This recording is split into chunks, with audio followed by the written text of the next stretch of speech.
Baina nondik hasiko gara? Lehenik ikusi zer hobetu behar dugun. Ze subentzio dauden ikusi behar da. Zer finantzaketa behar dugun. Inbertitu efizientzian errazagoa da orain. Egin zure hobekuntza plana, ezagutu behar duzun finantzaketa eta eskura dituzun laguntza eta kenkariak. Sartu birkaitze eraginkorra.laboralkutxa.eu simulatzailean.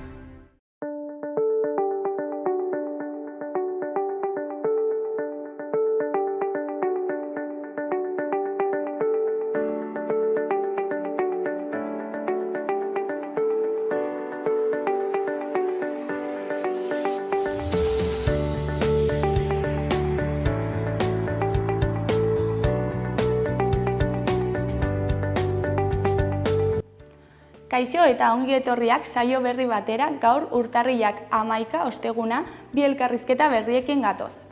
Alde batetik Josepa Madariagarekin egongo gara Doinuele Euskal Sarearen agenda aurkeztuko diguna.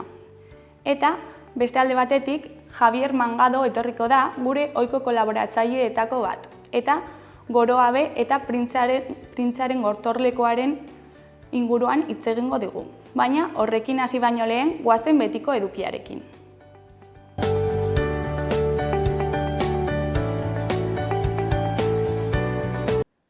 Goazen orain gaurko efemerideekin. Gaurko egun batean, 1569an, Inglaterran ofizialki erregistratutako lehen loteria jokoa egin zen. Urte batzuk geroago, 1913an, Tibetek independentzia lortu zuen. Egun berean, baina 1922an, lehen aldiz intsulina eman zitzaion diabetea zuen gizaki bati, Toronton. Eta bukatzeko, 1962an, Huaskaraneko lurjauzi batek 4.000 hildako eragin zituen. Gaurko lerroburuak ikus ditzagun orain.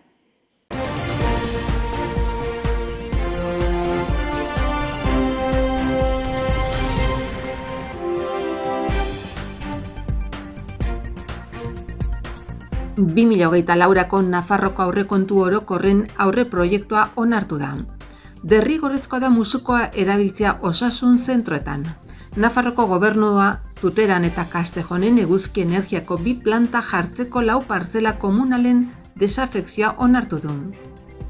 Babes Zibilak Nafarroko 79 udalerritan aurkeztu du abisu meteorologikoen bidalketa automatikoa.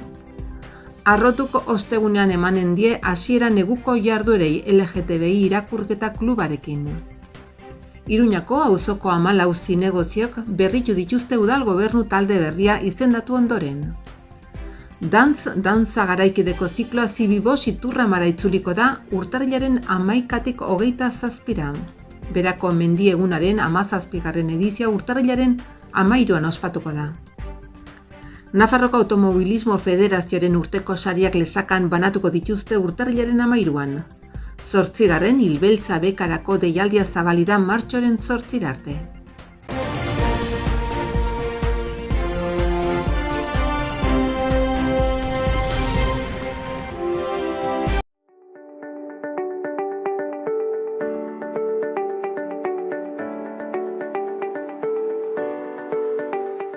Aste honetarako agenda ikusiko dugu.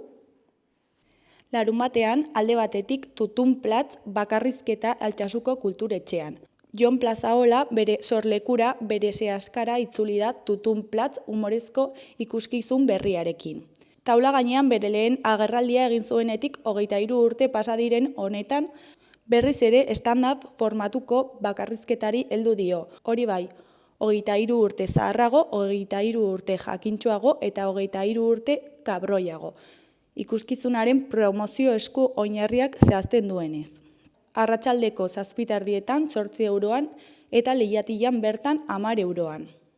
Beste alde batetik Olaia Intziarteren kontzertua, Totemen. Olaia Intziarte etena ez da dena, biran Totem aretoko oholtzara igoko da urte hasieran. Arratsaldeko 8:00 hasiko da kontzertua, eta Ester izango da kontzertuko artista gonbidatua. Sarrerak 10 € eskura daitezke. Jarraian, sormen lantegiak familiartean. Jarduera plastikoa familiartean. Arte plastikoetako hainbat baliabide landuko dira irudimena akuiatzeko eta norberaren alderik sortzaileena indartzeko. Goizeko 11:00 ordu batak arte Iturramako Zibiboxean. Bukatzeko liburu magikoa izeneko ipuin kontaketa. Txikitan abandonatutako etxe batean sartu ondoren, gure ipuin kontalariak liburu magiko bat eskuratu zuen. Horren laguntzaz, Lolo ezagutuko du, oheazpian bizi den monstruo bat, haurren beldur dena, eta Margarita, gaiztakeriarik egiteko gai ez den sorgina. Zabalguneko zibiboxean arratsaldeko 6:00 7:00 arte. Igandean, Urargi ikuskizuna Uharteko kulturetxean. Antzezleek bi elementu magiko erabiltzen dituzte, argia eta ura. Mundu poetikoak argitzen, eraldatzen eta marrazten dituen argia. Bere izaera urduri eta aldakorrarekin bidaia sentsorial batera gonbidatzen gaituen urak. Argiari uretan islatzea gustatzen zaio, gardena baita, ispilu bat bezala. Ondoren espazioa margotzeko. Ikuskizuna arratsaldeko 5:00 izango da, Uharteko kulturetxean, 3 euroren truke.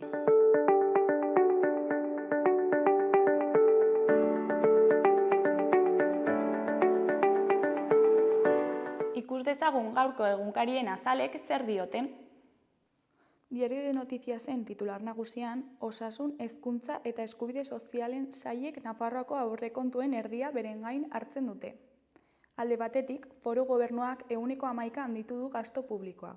Beste alde batetik, benetako gastua 5.836 milioikoa izango da, 2023an baino 589 gehiago.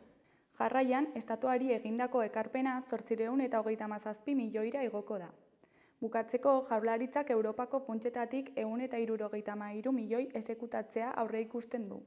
Argazki nagusian, Arrasatek jarraibideak ematen zizkien jokalariei atzoko entrenamenduan. Titularrean, hitzordu historikoa Osasunarentzat Riaden ospatzen den Superkopan. Taldeak bere kopako bertsiorik onena berreskuratu nahi du Barsari irabazteko. Jarraian, Real Madrilek finala jokatuko du Atletico Madrili 5-3 luzapenean irabazita. Beheko berrietan, alde batetik, Sánchezek bere 2 dekretu in extremis onartzen ditu, baina bere ahultasuna agerian geratzen da. Juntsen presioak immigrazioaren eta balantza fiskalen eskumena lortu du Kataluniarentzat. Bestalde, Funesko bizilagun bat hil zen, gidari zuen autoa landa bide batean irauli ondoren. Gidatzen zuen autoa landa bide batean irauli ondoren. Ondoren, elurrak goraberak egiten ditu trafikoan, eta eskola autobus bat bidetik irtetea egiten du. Azkenik, hitzarmenean itundako soldatak 4,1% igo dira 2023an. Goiko berrian, maskararen erabilera Nafarroan epidemiaren bilakaerarekin lotuta dago. Diario de Navarraren titular nagusian, Juntsek eta Podemosek argi utzi diote Sánchezi Espainiako gobernua bere esku dagoela. Argazki nagusian, Budimir, Aimar Oroz eta Monkaiola atzo Riaden bertako hedabideekin izandako topaketan. Titularrean, Osasunak Bartzelonaren aurka jokatuko du Superkopako finalerdia Riaden. Batetik, Arrasateren hitzetan, gau magikoa izan dadin saiatuko gara. Bestetik, Real Madrilek Atletico Madril kanporatu zuen luzapenean. Goiko berrietan, alde batetik, duela 25 urte jarri zuten gune urdina Iruñean. Bestetik, iparraldeko herenak elurra eraman zuen. Bukatzeko musukoak normaltasunez itzultzen dira. Eskuineko berrietan, alde batetik, Nafarroako aurrekontuak edakorrak dira, ziurgabetasuna gorabehera. Alde batetik, Iruña PSOEren eta Bilduren arteko zoko arabiarreko txanpon bat da, dio Nicolas Reondok. Gara egunkariaren titular nagusian, peietak koordinazio eskaeren artean iristen dira Euskal kostaldeera. Galiziako kostaldea bete duten lehen mikroplastikoak agertu dira jada Euskal ertzetan. Zehazki, hondakinak jaso dira Muskit, Sopela eta Getxoko hondartzetan. Argazki nagusian, Kongreso osoko bilkuraren ospakizuna senatuan bilduta. Titularrean, Sánchezek 2 dekretu zabaltzen ditu eta Podemosek Diazena hilobiratzen du. Erdiko berrietan, alde batetik, Europako abokatu talde batek presoen aldeko manifestazioa babestu du. Bestalde, Oliba Olio Virginia Extra ia 160an garestitu da, batez beste 2023an. Eskuineko berrietan, alde batetik, Hego Afrika Israelek genozidioagatik erantzun dezan saiatzen ari da. Beste alde batetik, Blanca Anterapa ama nekaezina presoen eskubideen alde. Goiko berriak parzelazio mugimenduak ezker konfederalean.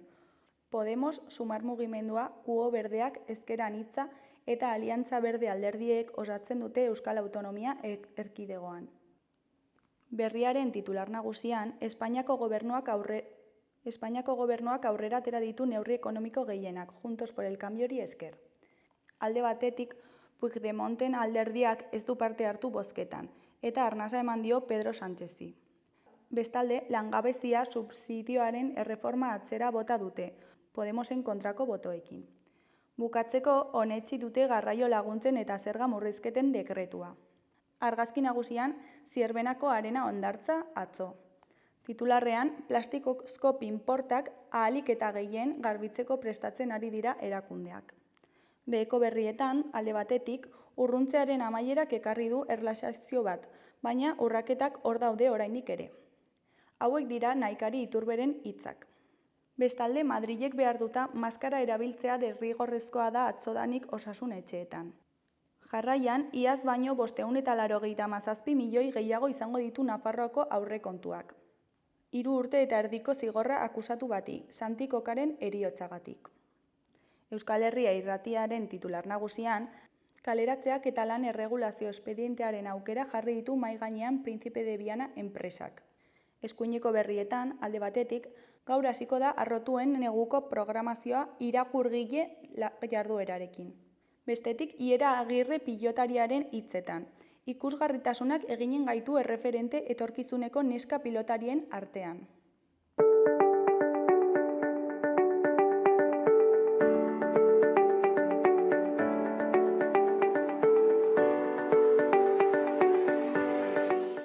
Kaixo eta ongi etorriak gaurko lehenengo elkarrizketara, oraingoan Jotxepa Madariagarekin gaude, Doñuele Euskal Sarearen agenda aurkeztuko diguna. Kaixo. Kaixo, egunon. Zer moduz. Hasi baino lehen, Doñuele Sarearen inguruan pixkat hitz egingo dugu. Noiz sortu zen sare hau? Iazko urtarrilean justu urtea bete dugu. Lehenengo urtea funtzionatzen izan dugu eta orain bigarren urteko jarraipena. Eta sormen prozesua azaldu ezakezu horrela modu labur batean? Bai, oso erresa izan zen iparraldetik, Ziburutik eta Saratik, haiek elkarrekin lan egiten zuten eta argia astekaria ere tartean zuten. Eta bakoitza konturatuta geunden, baina haiek jo zuten alarma edo atea jo zuten. Eta pentsatu zuten zergatik ez gera elkartzen, han eta hemen euskal liburu eta diskoen inguruan azokak antolatzen ditugunok. Eta horrelaxe, bilera bat egiteko deia jaso genuen, elkartu ginen, hasieratik nik uste, 8 herri, 8 plaza, eta bakoitzak azaldu genuen zer egiten genuen. Oso desberdinak dira herri bakoitzean egiten ditugun azokak, baina amankomunean badute gauza garrantzitsu bat, eta da hizkuntza.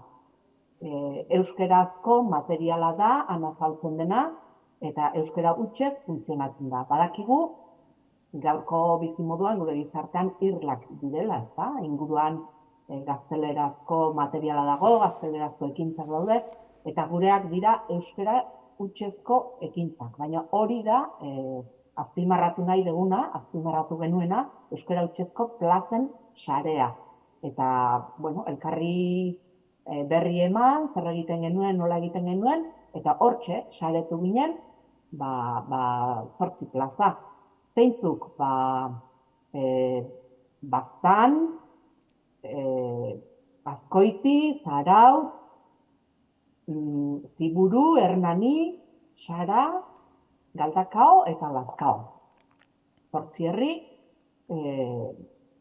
gure, arabarrak falta zaizkigu, aldean, aritu gara informatzen eta ez dakigu ziur araban azokarik edo antolatzen den, liburu eta diskoen inguruko azokarik antolatzen den, baina besteok pozik elkartu ginen, eta pausoz pauso elkarren berri ematen, eta laguntzen.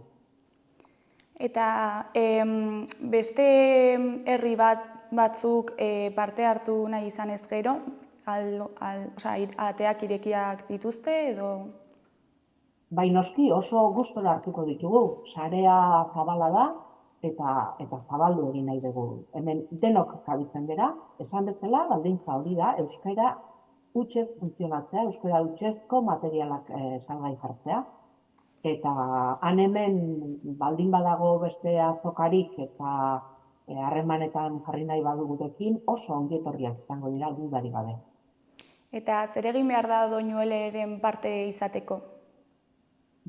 Partaideren batekin harremanetan jarri, esandako herri horietakoak hor gaude eta horietako norbaitekin harremanetan jarri. Baztanen adibidez eta Nafarroan gaudenez novela beltzari buruzko ekitaldiak egiten dituzte, hain zuzen datorren 22-tik 28 izango da urtengoa, eta hilbeltzako horiekin harremanetan jarri ezkero oso erresa dago. Zergatik hautatu zenuten Doñuele izena? Bueno, izenarekin hortxe ibili ginen jolasean, eta hartu genuen alde batetik liburuak dauzkagu, literatura, hitza, eta beste alde batetik musika, orduan doinua eta elea hitza. Horiekin ele, doinu, hitz, hainbat kombinazio desberdin jarri genituen mahai gainean, eta hauxe izan zen irabazitzena, gehienoi gustatu zitzaiguna. Ze arazo konkretuei egin nahi die aurre Doñuelek? Arazo konkretua da, eta sarearen irudi hori jarraituz, gu sardina antxoa txiki batzukera, eta itsasoan baditugu marrazoak alde guztietan, hizkuntza aldetik ari naiz, jan nahi gaituztenak, ezta? Eta orduan elkartzeak indarra ematen du, eta horren aurrean nahi dugu elkartu eta jendeari eskaini euskal produktuak. Ez daudela gutxi gainera, asko daude, sortzaileak lanean ari dira, Durangoko azoka pasaberria da, eta izugarrizko material filoa eta kalidadekoa argitaratzen da, eta horixe da jendeari eskaintzen dioguna, eskaini nahi dioguna.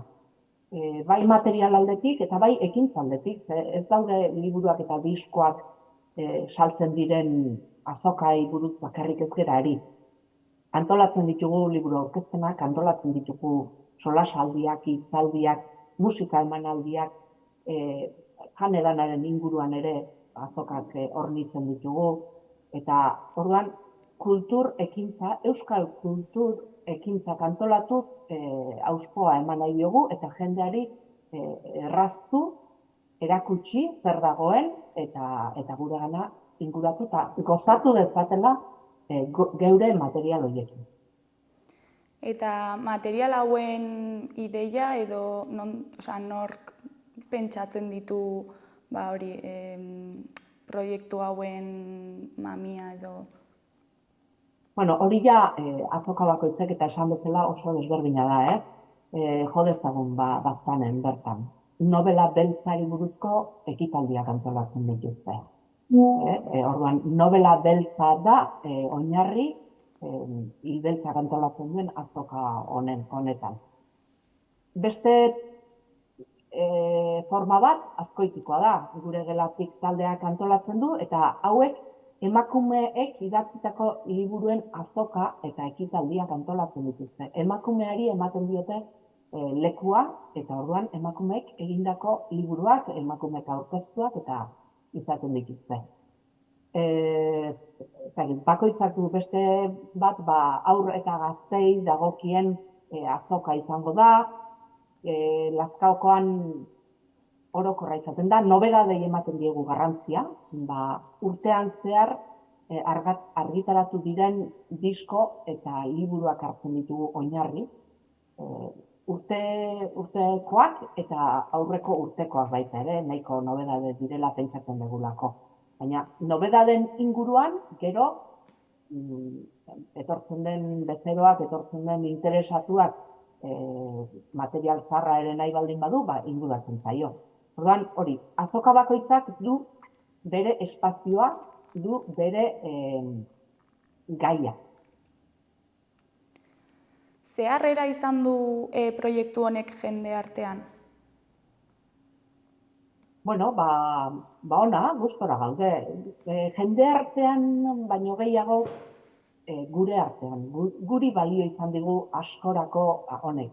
Beste herri batzutako esperientzia jakiteak, ezagutzeak, eta horrek asko lagundu digu.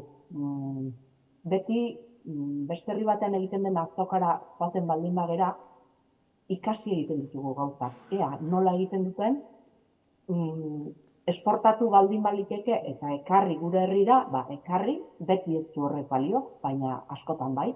Orduan, beste leku batzutakoak ikusi, ikasi eta geurera ekarri moldatuz beti ere, herri bakoitzaren interesa desberdina da.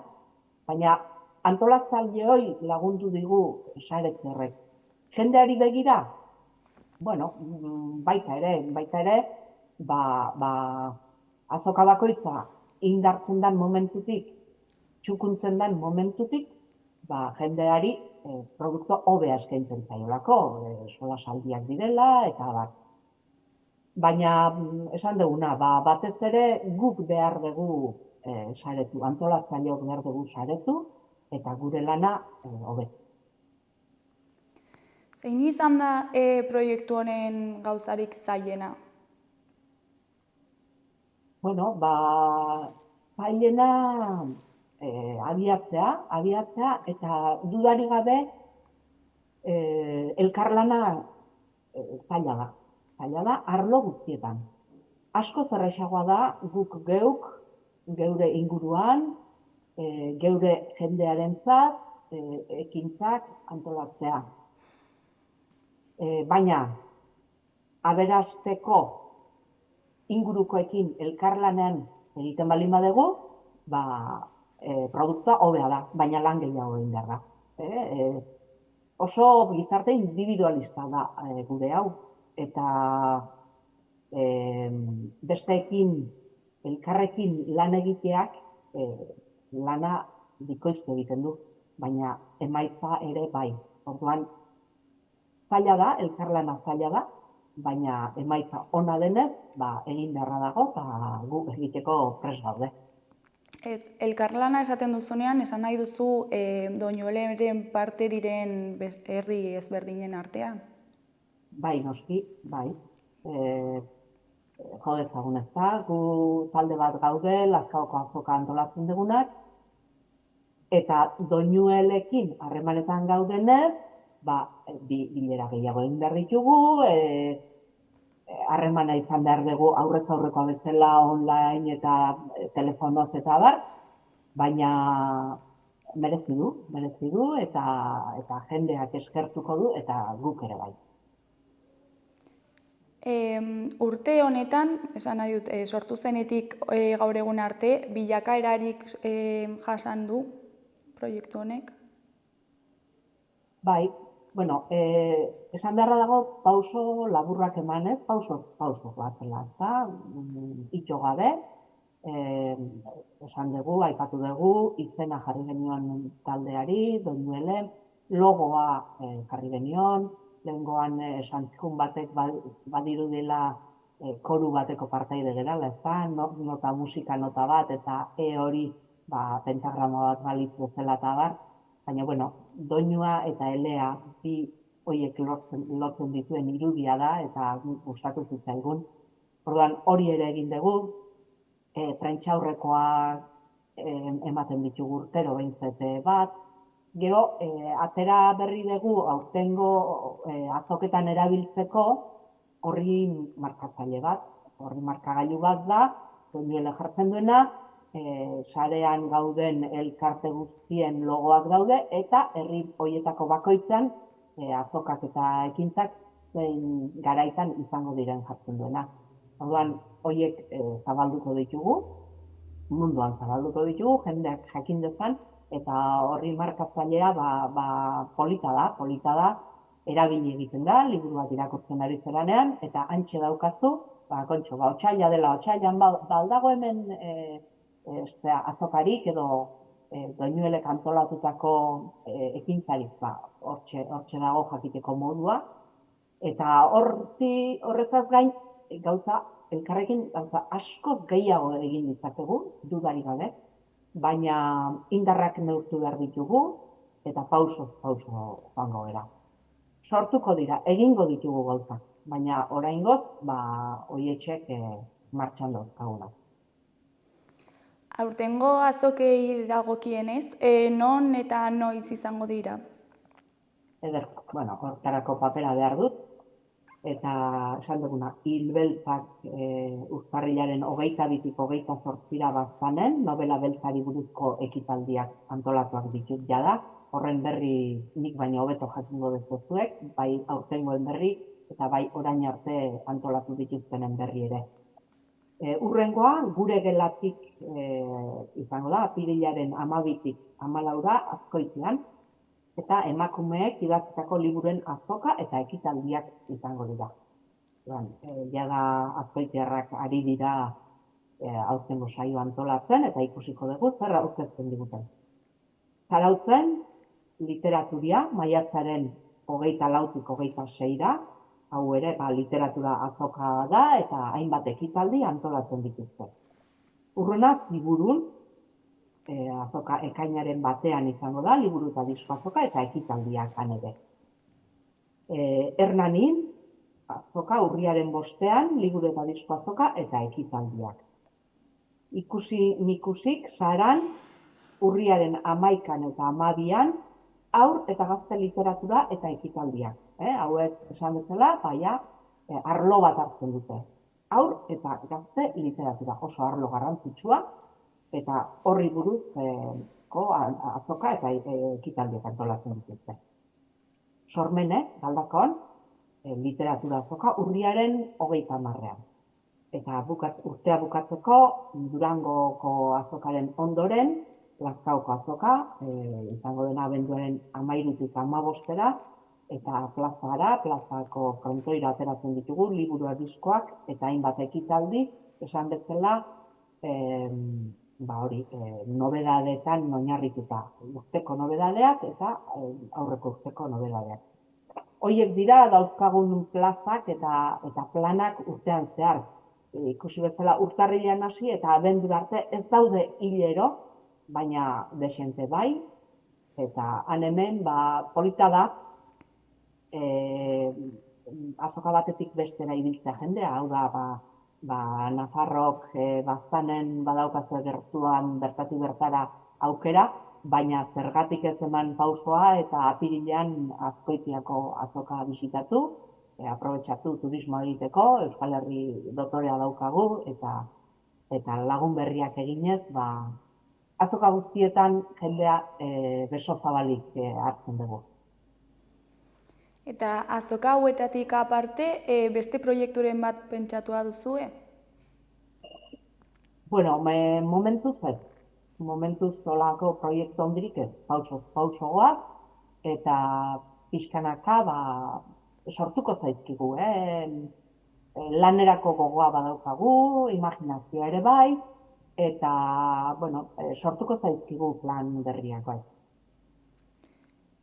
Parte hartze handia espero duzue azoka hauetan?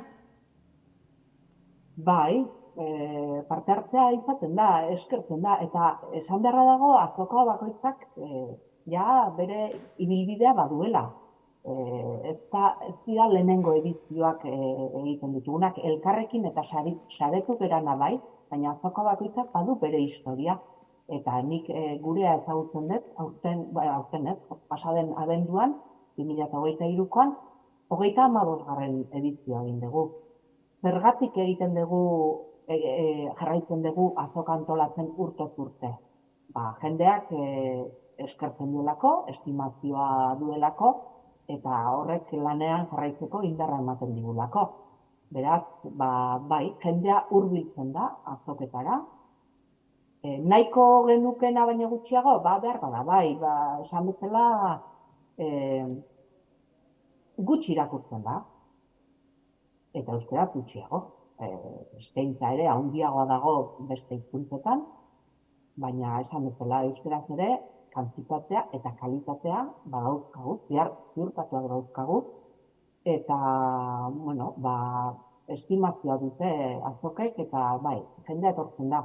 Orain, doinuele honekin, eta justu gaur zuekin ari geran bezalaxe, komunikabidetan da berri emanez, baina jende gehiagoren gana iristen geran, eta zabaltzen dugun eskaintzaren berri, eta jende gehiago inguratzen den. Ze perfil mota da gehien hurbiltzen dena? Perfil mota? Bueno, azoka bakoitzera desberdina. Azkoitikora pentsatzen dut emakume gehiago hurbilduko dela, sarara haur gazte eta famili giroa izaten dela ohikoena. Lazkaon, orokorrean denetik, eta Lazkaok duen abantaila da garai oso onean dela. Abenduan, Gabon aurretik, Durango ondoren,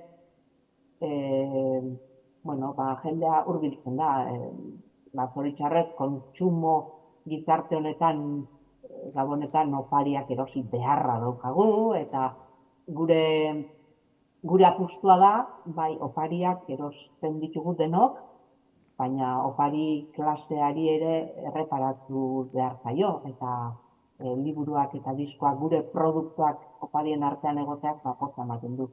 Eta esan bezala hori gure kasuan, abenduan, baina zergatik ez, urtarrilan ere, jendea euskal produktuetara, euskal ekintzetara inguratzea, hori da benetan aberatsa eta lortu nahi duguna, geroz eta jende gehiago izatea.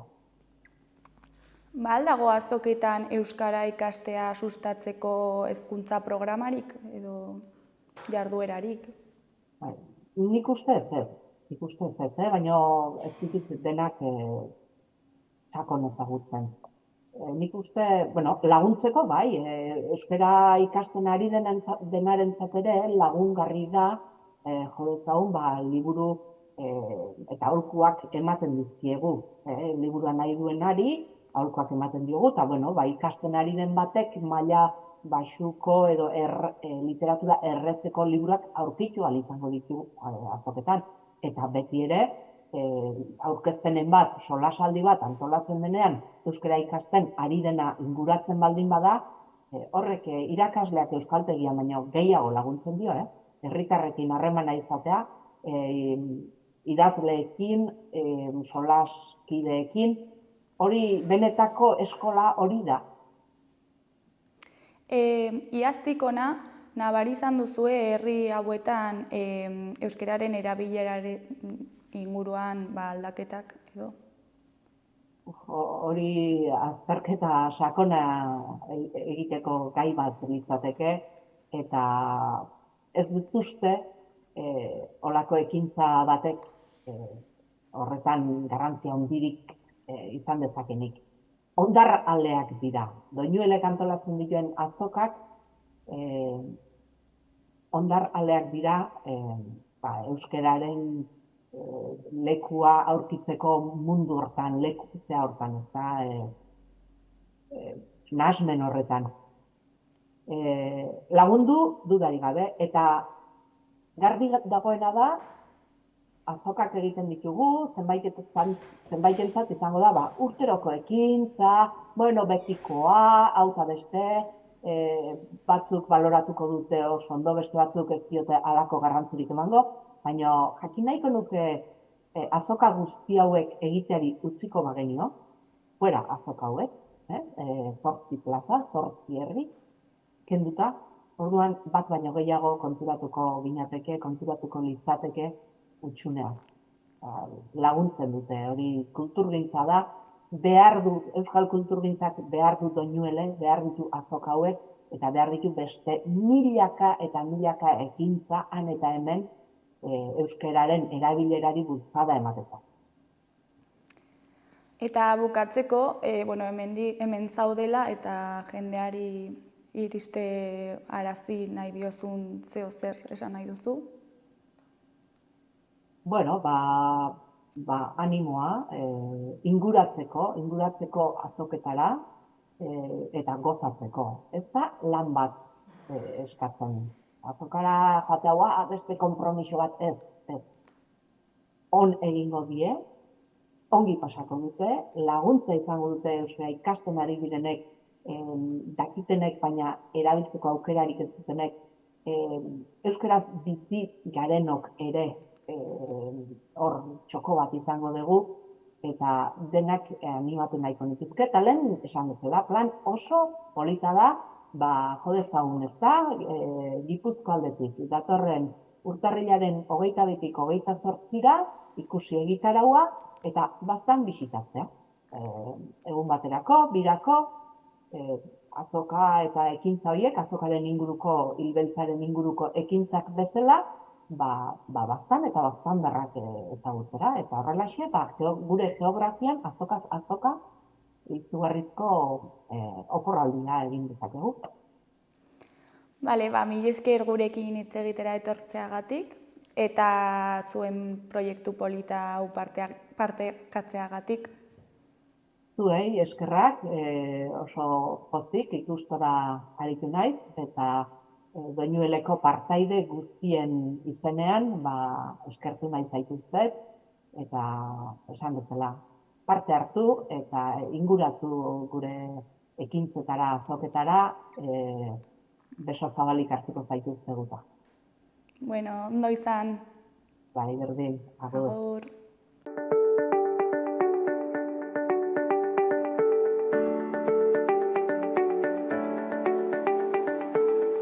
Gaurko eta biharko eguraldia ikus dezagun orain. Gaur, osteguna goizean eguraldiak berdintsu jarraituko du. Negu giroa nagusituko da. Prezipitazioa txikia egingo du, batik bat ipar isurialdean. Hegoaldean prezipitazioa oso bakana izango da. Arratsaldean atertuz joango da eta ostarteak zabalduko dira gauean. Elur-kota 500 eta 600 metro inguruan egongo da goizean. Arratsaldean igo eta gauean 1000 metro inguruan egongo da. Iparraldeko haizea ibiliko da, ahul, eta tenperaturan ez da aldaketa handirik espero. Barnealdean izotza egingo du. Bihar, ostirala, eguzkitsu egongo da eta horrek eguneko tenperaturak igotzea ekarriko du. Alabaina, goizaldea hotza izango da. Izotza egingo du barnealdeko leku batzuetan. Goizean goiz lainoa sortuko da bailara batzuetan eta ipar isurialdean hodei hondar batzuk izan ditzakegu. Arratsaldean erdi mailako hodeiak eta goi-hodeiak ugarituko dira. Hego osagaiko haize leuna ibiliko da. Egunez aurreko egunetan baino gehiago igoko da tenperatura. Altuenak 7 eta 11 gradu artekoak izango dira.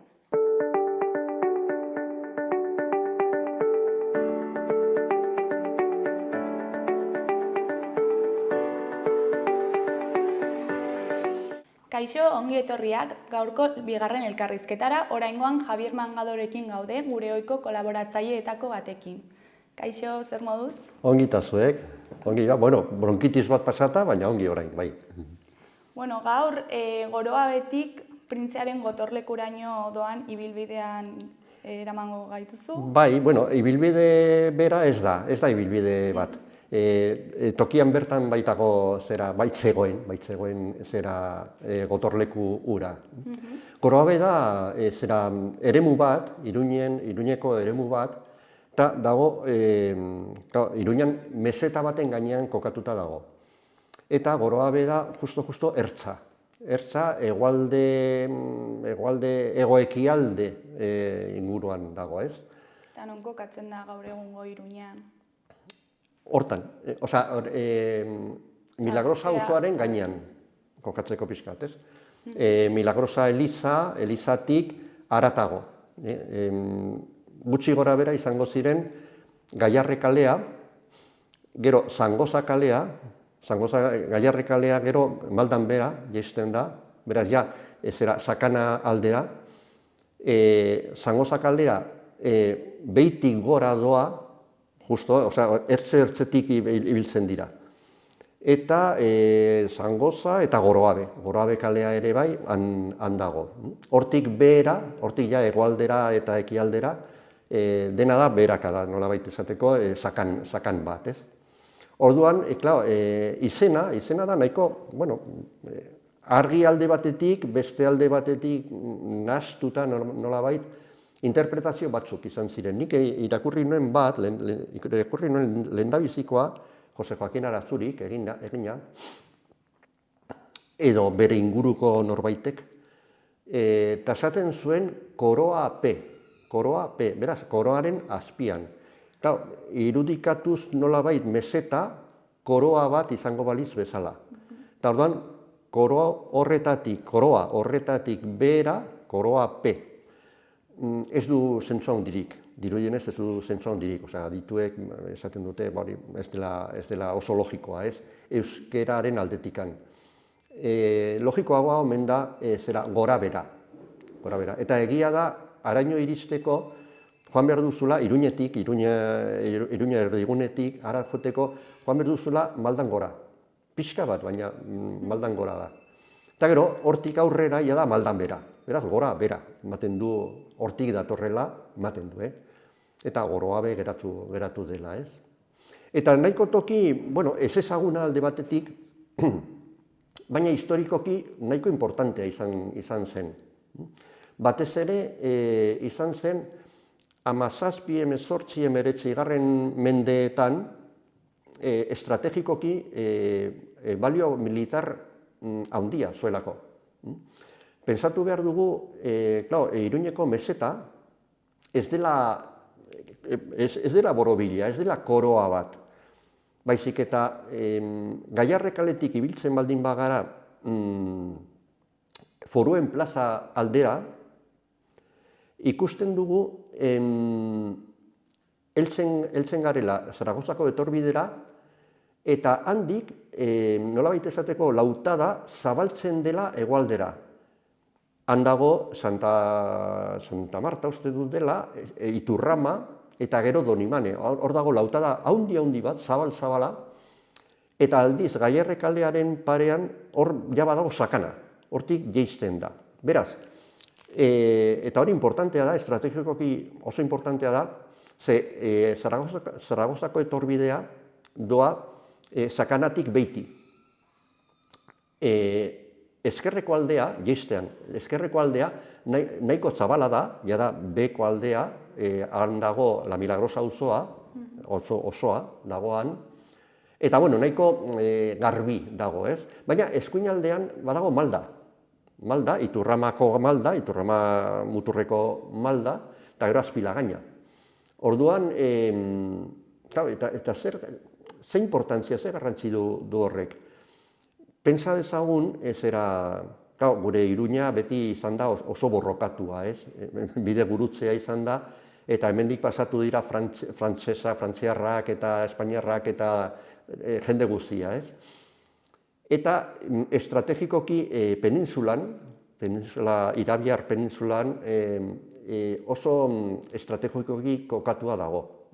Dokumentuetan agertzen da Pamplona, definitzen da, aipatzen da, dela llave y ez dakit zer, de las Españas. Orduan, argi dago, ez Europatik etorriko den edozein etsai, pasatu beharko zen hemendik penintsulara joateko. Bide errezena delako Orreaga, ez? Orreagatik ona. Bestea da Pirinio eta orduan ja nahiko zaila zeharkatzeko, ez? Orduan, betidanik, konkistaren ondoren batez ere, gotortu behar zen Iruña. Gotortu eta ongi gotortu gainera. Eta hortik, harresiak, orain dikan dauden harresiak, eraitsi ziren harresiak eta Ziudadela batez ere. Eta konturatzen baldin bagara, Ziudadela Zaragozako etorbidetik oso hurbil dago. 300 metro eskasetara dago. Orduan, hortik da toki aproposena eraso bat egiteko Ziudadela erasotzeko, ez? Orduan hori babestu behar zen. Babestu behar zen, ze erletokieta maldako malda egiten bazen, eta bada, eraso baten aurrean izango zen babesleku, etsaientzat babesleku. Han babestu ahal ziren etsaiak, han kainoiak adibidez kokatu, eta tiro egin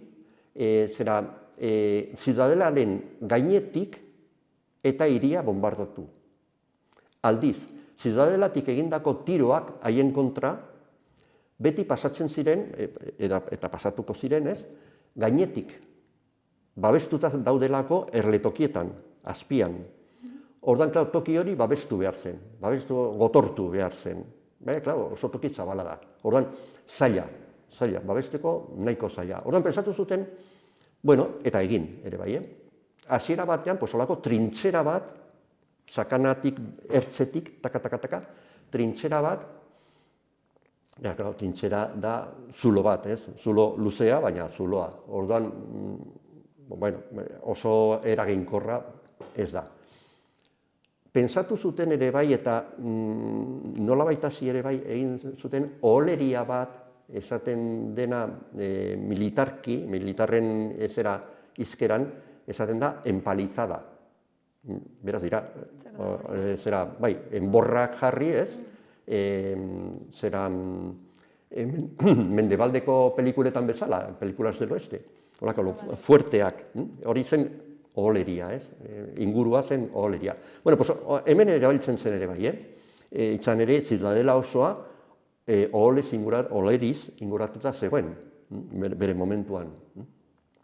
Horrek, bide nabar, esan behar da, gasto handia suposatu zuela Nafarroako entzat. Baso askotatik zura ekarri behar zen hori osatzeko ez. Orduan, oholeri bat pensatzen zuten osatzea ere bai, ertzean bertan ez. Baina, klaro, babestu behar zen, gaurko, Foruen plazatik Beloso aldaparaino. Osea da, oso luzea, hegoalde osoa eta egialde iaia osoa, ekialde osoa. Orduan, handago, 2-3 kilometro erraz. Claro, hori oholeriz, babestea oso garestia zen, ez? Horren pentsatu zuten, gotorleku bat eraikitzean, ez? Muturrean, ertzean bertan, gotorleku bat. Baina, klaro, ertzak egiten du bihurgunea, ez? Pensa ezagun, Foruen plazatik Beloso, Mendillorri, Beloso, araño, dela kurba bat, bihurgune haundi, irikia, baina haundia. Orduan, klaro, Zaragozako etorbidean edo bertan, edo Foruen plazan bertan kokatuko balute gotorlekua, bakarrik babesten zuen Zaragozako etorbideako sakana. Baina ez gainerako guzia, gainerako aldapa guzia. Orduan, kokatu zuten haratago, ekialderago. Eta orduan, non kokatu zuten? Orain, kirol eskola dagoen tokian, beraz Goroaben bertan, Goroabe alderdian bertan kokatu zuten. Proiektuak ziren anitzak, ez bat bakarrik. Planoetan agertzen dira proiektu batzuk. Batzuk simpleagoak, besteak aberatsagoak, nolabait esateko, potenteagoak, baina gotorleku bat. Orduan, han eraiki zuten, hasi ziren eraikitzen gotorlekua, eta izena jarri zioten Don Fernando Printzearen gotorlekua. Hori, 18. mendean, hasieran, lehendabiziko aldean. Eta han egin zuten, eta gotorleku sendo bat, potente bat. Itxura zen militarren izkeran ere bai, itxura ezen gotorleku nahiko orokorra, hitza nahiko orokorra da, eta ornabeke. Eta zer da ornabeke? Ornabeke da gotorleku bat, baina atzetik irikia. Badago zonalde bat, esaten zaio gola, eta da irikia, sartu eta atera ahal izateko. Justo atzealdean. aurrealdean harresiak. Eta baziren lau harresi. Jo, moztuko dugu? Bai, igualitzai. Aztu zait, barkatu, Barkatu, Teresa, Joi, kakazarra, aztu zait erabat. Baia. Bueno, a ber, isilpean jatzeko. A ber, laguntzen zaitu. Goitik, goitik ez. Zarpenak. Bai, igual goian. Goian, bai. Hauxe, mutu. Hori da. Jo, barkatu, mekatsiz lamar. Konpontzeri dago edo hasi behar dugu? Pues igual galdetze. Egiten diot berriro galdera? Vale.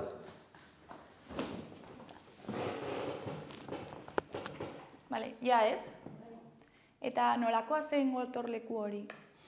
Pues gotorlekoa zen, militarren izkeraz, esaten da ornabeke. Forma da ornabeke. Eta zer da ornabeke bat? Pues da, lau harresi, eta alde bat, atzeko aldea, da irikia. Deitzen da gola. Soldaduak sartu eta atera alizateko, atzetik ez. Eta horretik harresiak. Lau harresi, ez hiru. Lau harresi, oza, ezen karratua. Lau harresi baizik ez. Orduan, ornabeke moten barruan badaude mota batzuk ez. Eta honek zen Ainara bustana antzekoa, motakoa, dekola de golondrina. Orduan, Ainaren bustana da bi bustan, nola baita esateko ez. Orduan, baziren, bi punta, aldeetan bi harresi, baina punta egiteko aurrean beste bi harresi angelua forman. Hola. Eta orduan txokoan, aurreko txokoan, hori beti babesten zen edo luneta batekin, edo dorre batekin, edo olako batekin, ez? Normalen dorre txiki bat.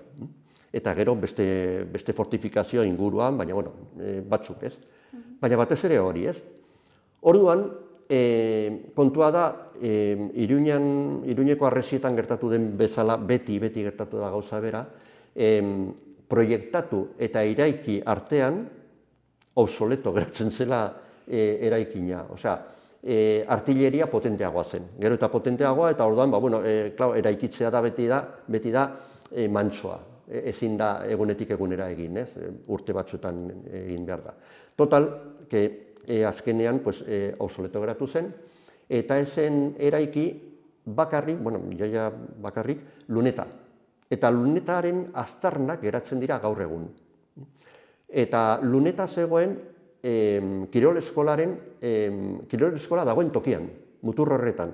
Osea, badago igerileku estalia, eta hori, kirol eskola, eta atzean Larrabide kirolderia, estadioa eta hori guztia, ez? Bueno, Ornabeke horrek harrapatzen zuen dena, estadio osoa eta punta hori, eskola dagoen tokian.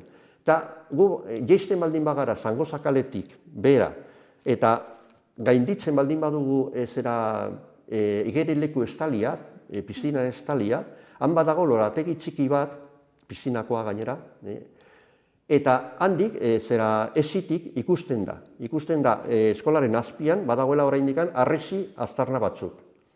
Eta dago oinarria. Eta hori da, geratzen den aztarna bakarra, gainerako guztia desagertu egin da. Orduan, nahiko obsoleto, nahiko ahul geratzen zen hasiera-hasieratik. Ze ingenieri militarrek esaten zuten beti, baina gotorleku bat isolatuta, pentsa dezagun, non dagoen Zidadela. Osa, Zidadelatik oso urrun. Kilometro erdi gutxe gora bera. Kilometro erdi batetara. Gutxi gora bera. Orduan, nahiko urrun. Hori lotu behar zen. Orduan, pensatu zuten, trintxera baten bidez lotutzea, edo zerbait, edo oleria bat jarri, edo total esen egin. Baina geratu zen, hori bai, zera gotorlekua bai geratu zen nolabait hor isolatuta. Orduan, klaro, erreza zen, nola, Ziudalatik urrun zegoen, etxaiek eraso egin zezaketen, sakanatik bertatik, eta pasatu eta atzetik sartu, golatik sartu. Orduan, gola ere babestu behar zen.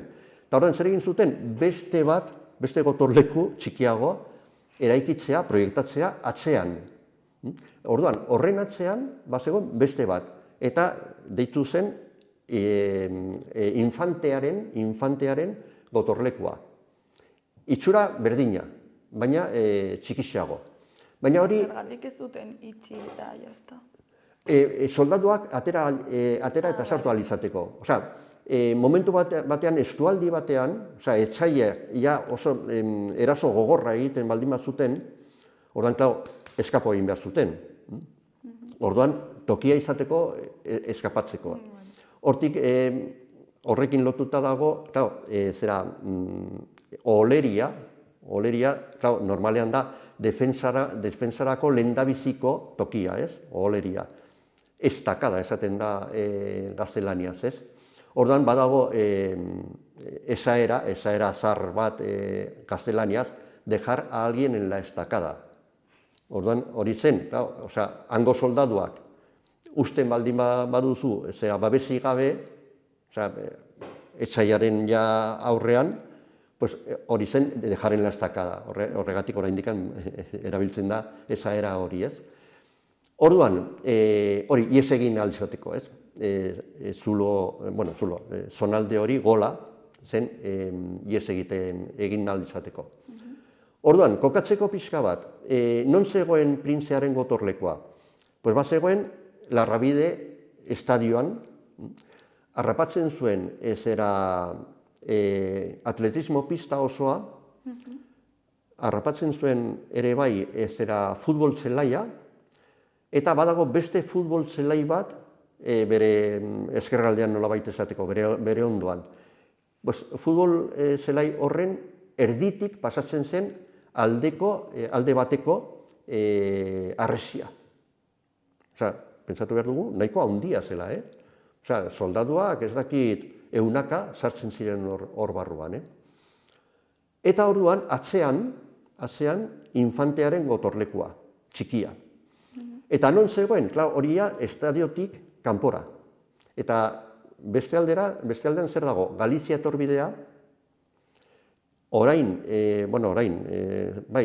Maristas ikastetxea, zonalde hori ez, orduan harrapatzen zuen, beste gotorleku txiki horrek harrapatzen zuen Galizia etorbidea San Fermin kalea eta Aita Calatayud kaleen arteko etxadia, etxe multzoa, manzana.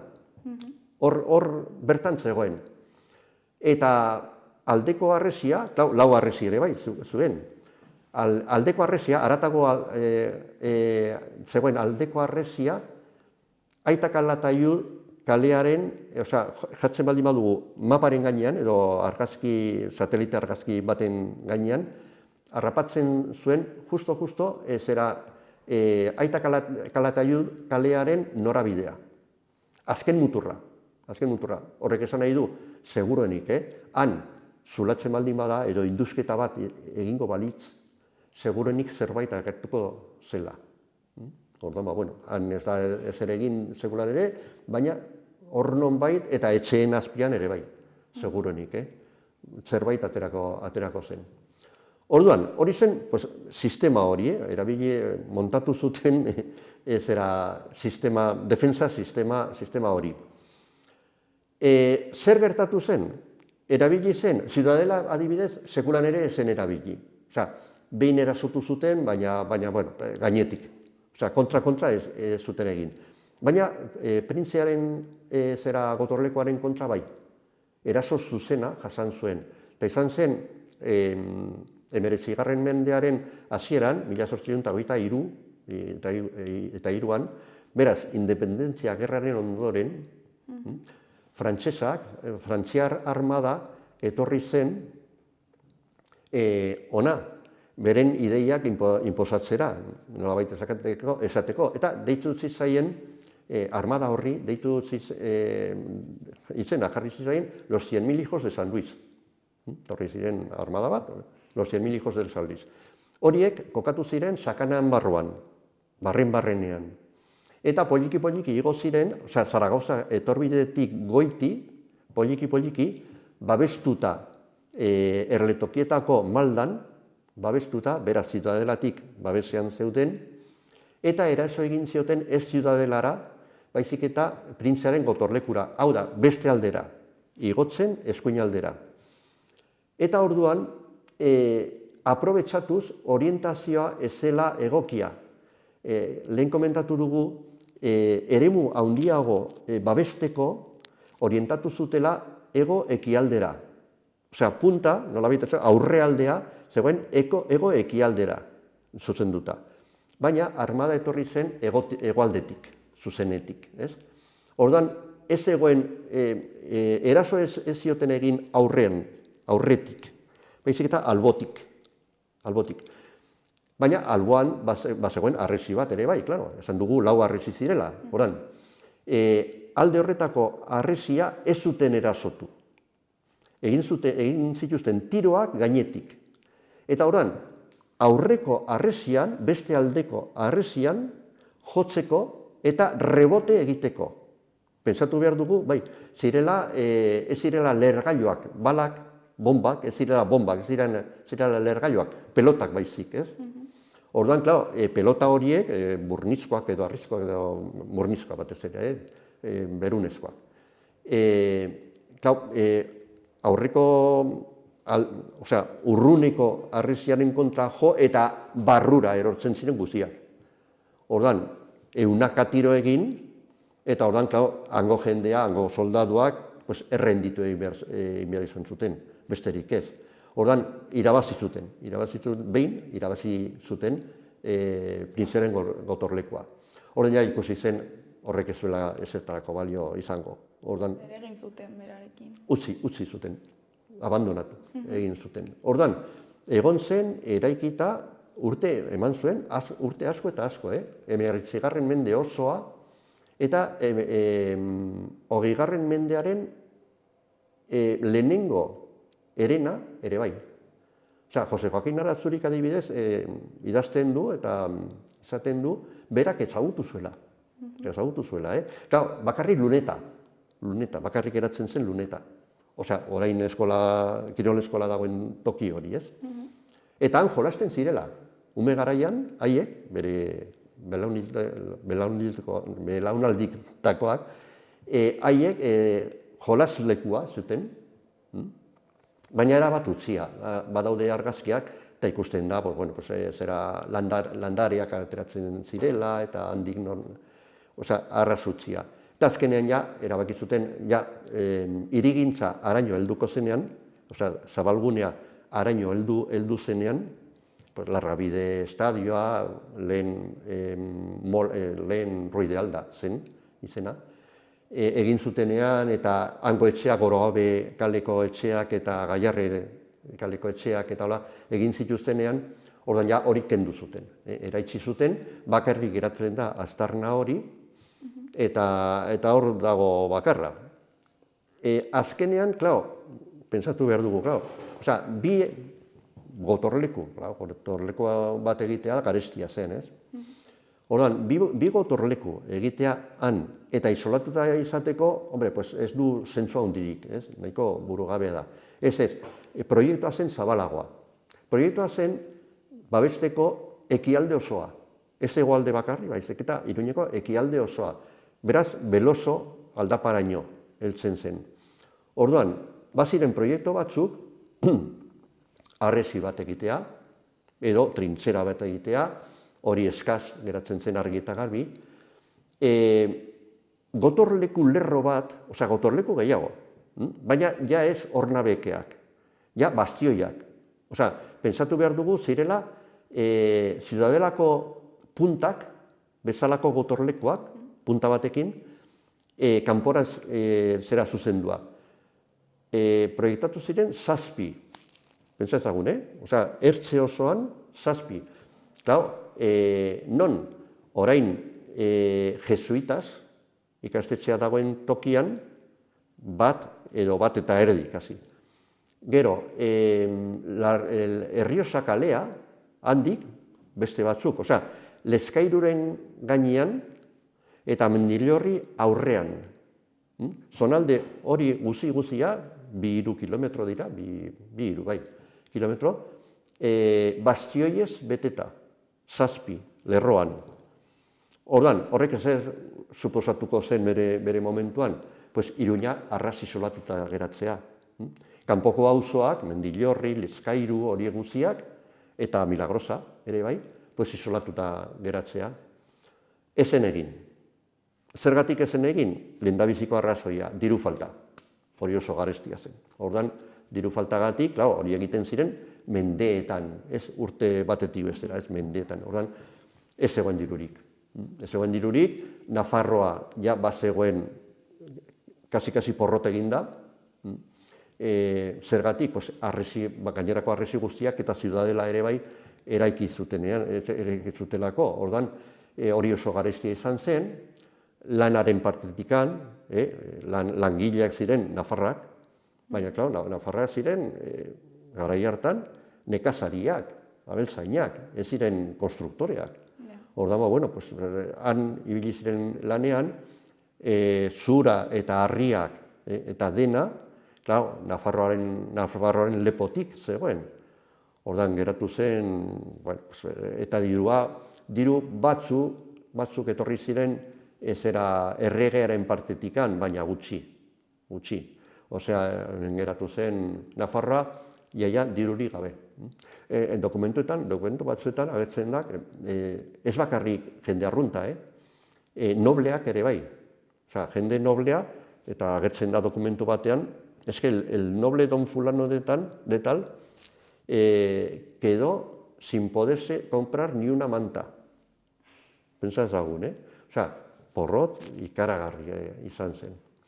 Eta orduan, bertan bera geratu zen dena, hirigintza aurreratu zen, Zabalguneko harresiak bota ziren, Zabalgune osoa egin zen, eta orain Iruñan zer geratzen da, ze aztarnak geratzen dira Ziudadela, eta iparraldeko harresiak, Redin eta zonalde hori, eta hegoaldeko gotorlekuak harresiak eta ez da ezer geratzen, bakarrik geratzen da hori, aztarna hori, eta, kurioso da ikustea ez, Zangoza kaletik, Piztina Estaliaren lorategian, begiratzen baldin baduzu zuzenean, eskola aldera, han behian ikusten dira oraindikan harriak eta harresi osoa.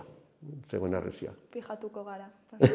Bai, da niko eskutuan dago, nahiko eskutuan, begiratu behar duzu pixat, baina han dago.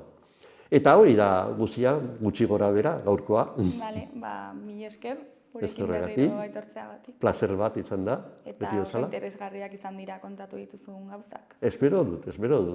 Bueno. Eskerrik asko. Zuri.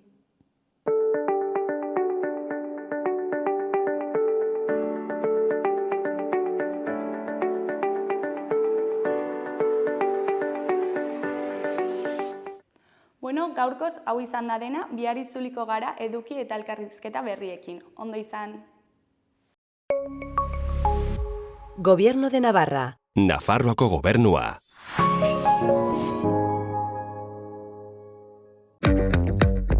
Ea nahi dudan, jakina. Eta argiaren fakturan aurreztea. Eta gasarenean. Ona da planetarentzat. Eta orain diru laguntzak dituzte. Inbertitu efizientzian. Egin zure etxe bizitza efizienteagoa eta jasangarriagoa. Eta aurrezten lagun diezazula. Birgaitze eraginkorra.laboralkutxa.eus.